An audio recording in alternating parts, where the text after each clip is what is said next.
we are just a very lucky nation that this 10-day strike has not done more damage than it could have done.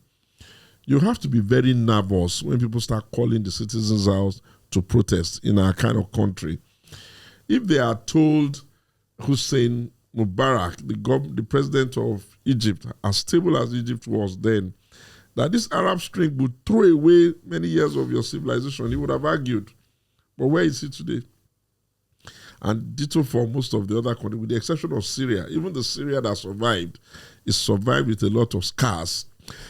Don't ever, ever take the citizens' right to protest for granted. When they are Did this government take the citizen for granted on this protest matter? I'm coming somewhere. I'm taking you somewhere. I'm saying that when people want to protest and they give you notice, long notice of protest, you needn't wait until they start the protest before you start showing them that you get it. Because the people have a right to let you know how they're feeling. And everybody agrees that, oh, there's poverty in the land, but that's hogwash. If you agree that there's poverty in the land, what ought you to do about it?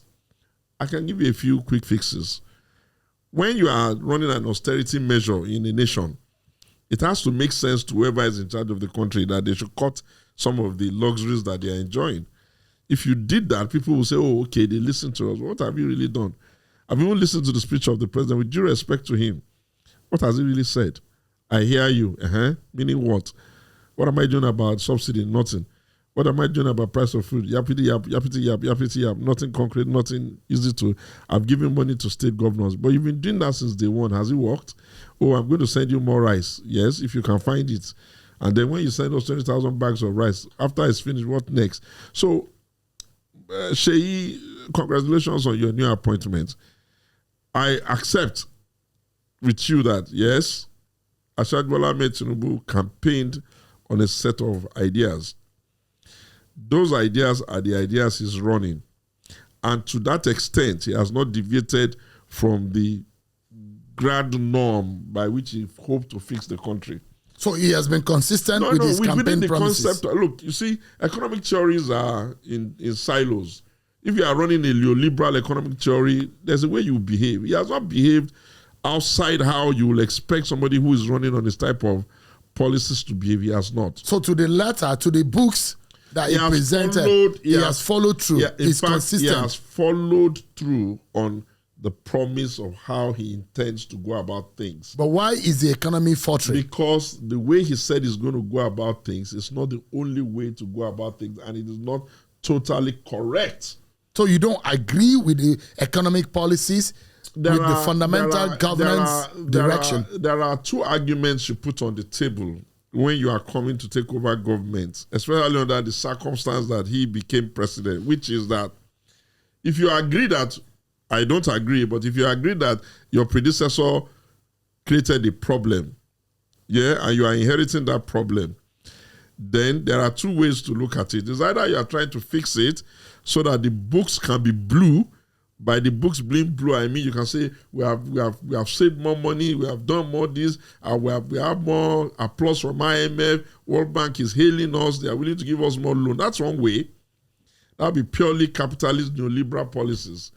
But there's another way to look at it, and that's to say, okay, if this is what has happened because of my predecessors, then I must now put myself right in the middle of where the Nigerian citizens who have carried the burden of the previous 8 years of your administration and then the next 1 year of this new administration. And to do that, you are going to always make sure that for every policy decision you take, the comfort and the impact of the people are the central theme there.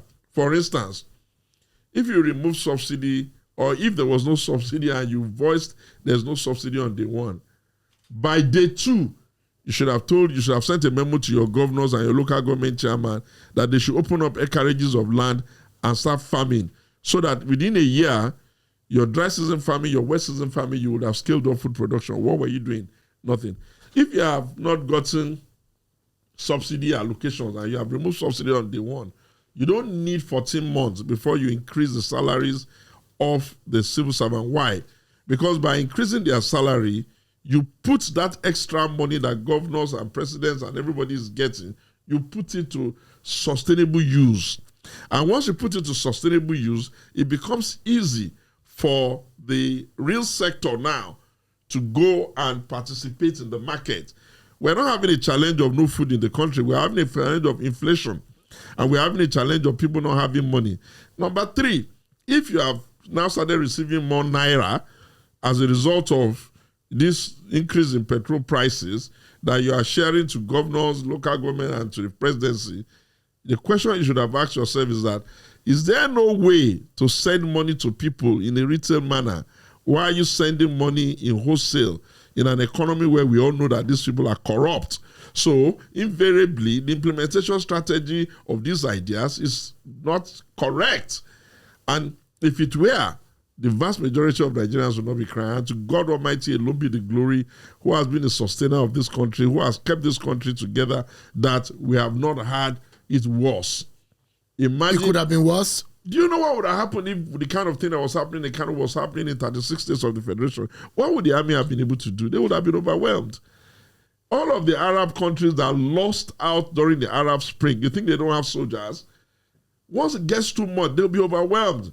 And that was why at the beginning of this, if you remember at our program, I kept saying to the Nigerians, especially to those calling for protest, that gentlemen, take it easy. The language of conversation in military regime cannot be the language of conversation in democracy.